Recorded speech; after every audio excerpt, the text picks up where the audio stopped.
What if the person you trusted most, the one who helped you build your dreams, was secretly dismantling your life? Brick by painstaking brick.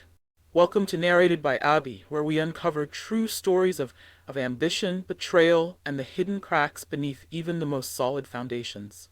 This is the story of David Miller, a man who built skylines and trusted one person too much.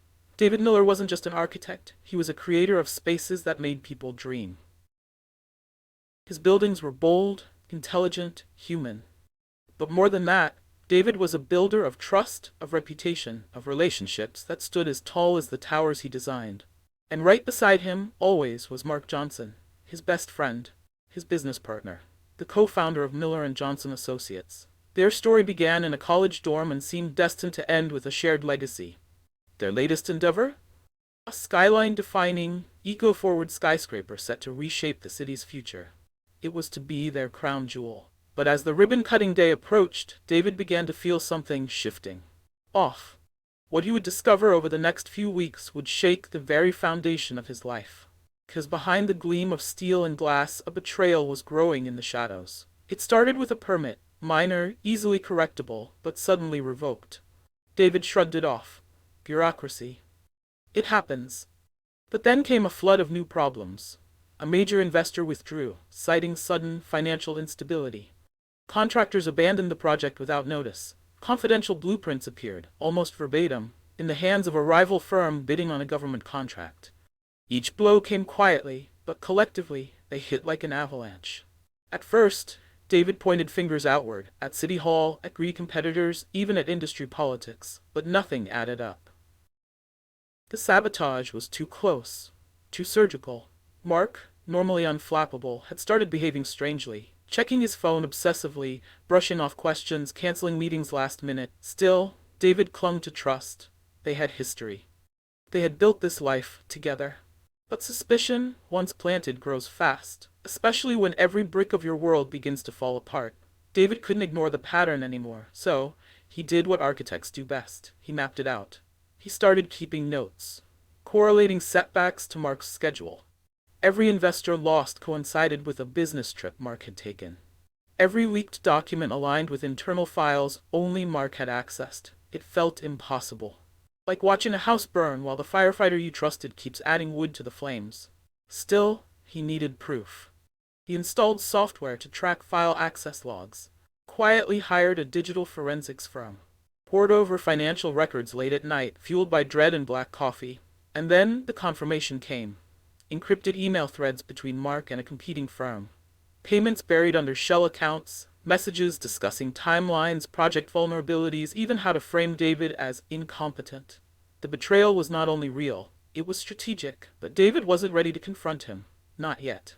The truth behind Mark's betrayal was deeply human and devastating. Mark wasn't broke, he wasn't coerced.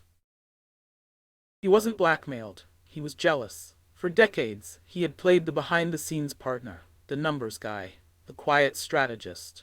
And every time David stepped onto a stage, shook hands with donors, or saw his face on the cover of Architect Weekly, Mark simmered. The skyscraper had pushed him over the edge. It was too big.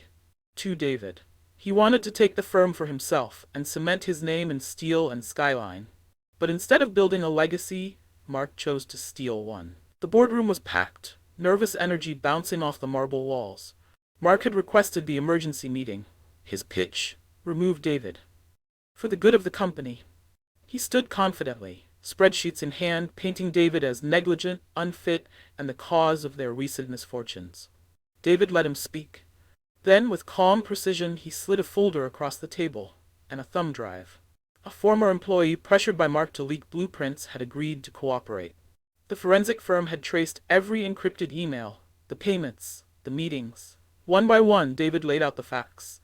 Mark's face blanched. He stammered, then raged. But it was too late. The board saw the truth. He didn't just lose the company, he lost everything. His reputation, his freedom. Legal charges were filed for corporate sabotage, wire fraud, and conspiracy. David could have walked away, retired, taken his payout, and disappeared. But instead, he stayed. The skyscraper was completed, late but spectacular. David stood on its top floor the day it opened, overlooking the city he helped shape. He thought of Mark, of trust, of how a single crack left unnoticed can bring down a tower or a friendship. But he didn't feel bitterness, just resolve.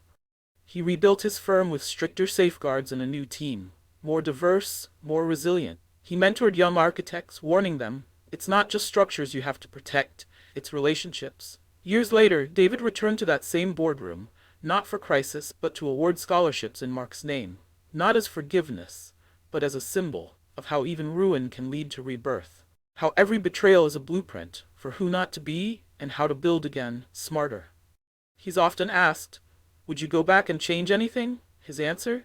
Only how long it took me to trust my instincts. If this story made your jaw drop, you're not alone. How would you handle discovering that your best friend was sabotaging you? Drop your thoughts in the comments. Like this video if you've ever had to rebuild after betrayal. Subscribe to Narrated by Abi for more real-life stories that will make you rethink everything. Trust is the strongest material you can build with. But when it breaks hard. Until next time, stay curious.